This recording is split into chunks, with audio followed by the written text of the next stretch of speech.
Grieve. I'm Una from theharpteacher.com and I'm here with the amazing Arthur-Coriolan from France, YouTube harp sensation. And as you know, I'm dedicated to helping you all become the best harpists you can be. So I have pigeonholed this wonderful young man to tell us all about his history and hopefully we can learn from him. So, Arthur, would you be able to tell all the lovely watchers what kind of harp you play and what kind of context you played in? So do you play solo or in a group, and what kind of music do you play on the harp? Okay, so I play the Celtic harp, so the leather one, and I play in solo sometimes, but mainly in bands. I have between 3 and 5 bands, depends on the moment. So it goes from folk music to rock music, through world music, and spoken word, and a lot of things, electronic music to pop music. Cool. So it really depends of the band. The main one is named Early Spring Horses. I have also a duet with a poet. It's named Les Arpenteurs, and I think at the moment they are the 2 main projects, and in solo too. Wow, cool. So you have between 3, 4 and 5 depending on kind of the time of year and whether your bands have broken up or are currently being created, and what Exactly. kind of art form you're working in. Would you be able to tell us how you started the harp and how you began the instrument? When I was 7, we had a music teacher at school. Well, she gave us some lessons, and one day she brought a harp, and I fell in love with the instrument. So a few weeks later, a few months later, I started to take classes in a music school. Wow, cool.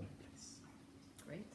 And did you learn in the conventional way with one teacher having a class with you every week?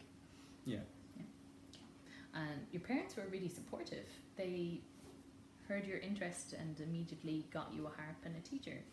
Yeah, they asked me before, I guess sometimes, if I wanted to learn an instrument, and I knew it was Celtic harp at this moment, so we started, and all my family really encouraged me to work and Cool. progress. So, Arthur, you were incredibly lucky and you had this family who, upon hearing you say, I wanted to learn the Celtic harp, immediately just said, okay, got you a harp and a teacher. And I'm just wondering, what do you think about your environment or your experience made you the good harpist that you are today? Was it the encouragement you got from your family? Was it the teacher? Was it something the teacher did? Was the music you were assigned to learn? Was it the people around you who were playing music? Is there some other environmental factor or learning and education factor I may have missed? Yeah, what do you think helped you to get to the level you're at? Well, I guess everything is important, but first I had a really good teacher, and very strict, but I learned a lot, and I had a good technique, quite good technique before I stopped the classes. And after that, what helped me to progress and to learn was to play with other musicians and to develop my ears and to learn to improvise, to let music come, and well, mainly playing with others and improvise. It's great, really great. Okay, that's really interesting. And when did you start playing with others? Around what age? When I was in my music school, I had some projects with other harpists or other classes of instruments, violins, accordions too, and so I started to play with others pretty soon, but it was mainly after I stopped the lessons that I had bands, and I started to play with others without sheet music and without all the notes written, and that was freedom and Okay, amazing. really interesting. So what I'm hearing is you had this really strict technical foundation, and then and you were in this very vibrant learning community of the music school, Mhm. and after you had internalized this good technique, that you were able to meet other people, play music with them, and that was really inspiring, and you could start getting off the page, you could start improvising and developing your own stuff. Totally, but doing this, I lost my technique. I don't agree with that. I don't agree with that statement. Okay. I know I'm your That's- interviewer, so I'm not supposed to disagree with you, but and tell us, you know, when you were playing with the other musicians and you were getting off the page, as you said, were you playing in small groups or big groups? Was it like a duet, a trio, an orchestra? What was it? I've never been in an orchestra since I left the music school, in fact. So between 2 and 6 people, I think. Okay. Mainly 3 or 4. Okay. And now, personally, you don't know this about me, but I'm obsessed with harp ensemble playing. Like, obsessed. I Okay. dream about this stuff, okay? So, were you ever in a band with other harps, or was it always harp plus a different instrument? With my harp teacher in my music school, every year we had 1 week with only harp students. So yeah, we worked harp ensembles. Cool. Yeah, that's the very unwieldy term for them. Yeah. What's the name of your teacher, by the way? And Bakeris. Anne Bachelis, you're awesome. I have only heard about Yeah, you for the last you 10 are. minutes, but you're brilliant. Okay, cool. And when you were getting into bands, how did you set them up? This may seem like a stupid question, but I'm curious to know, did the music school put you into duets and trios and groups, or was it more informal, like you met people at classes and you got on with them, so you said, hey, let's try and go to each other's houses and have fun, and then you ended up playing instruments together? How, or did somebody put up an advertisement saying harpist wanted for a folk band? You know, how did it get started? Who wants harpist? That's very true, actually. Everybody out there, please start putting up advertisements in your local music shops. Harpists wanted. We are a great addition to any lineup. Well, it depends of the band. Each band has a different history, but I set up only one band.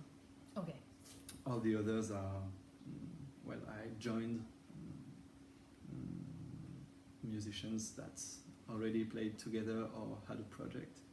So I'm more a sideman. Okay. In the duet Les Arpenteurs with slam, spoken word, well, I met this guy and we just jammed together. Well, I improvised some things, and at the end of the song, oh well, it works. Let's make something. Cool. So we did this. For Early Spring Horses, it was like family.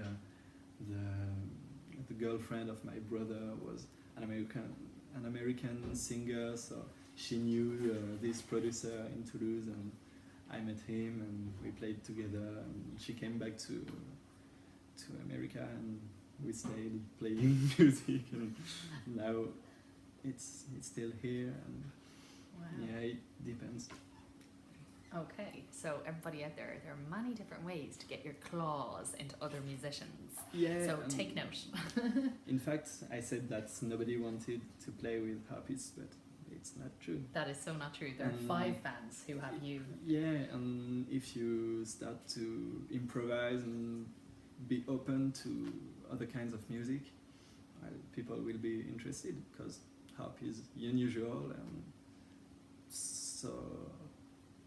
so cool. That brings me really nicely to my next question, which is, what advice would you give to a harp student, no matter what age they are, who wanted to get better? Well, I already told this, play with others. I learned a lot playing with guitar players because I understood the chords and the Harmony? the basis of harmony and all that I didn't understand in the music school. It blew my mind. So play with other musicians. Okay, that's great. Improvise and don't be afraid to play what comes through your mind.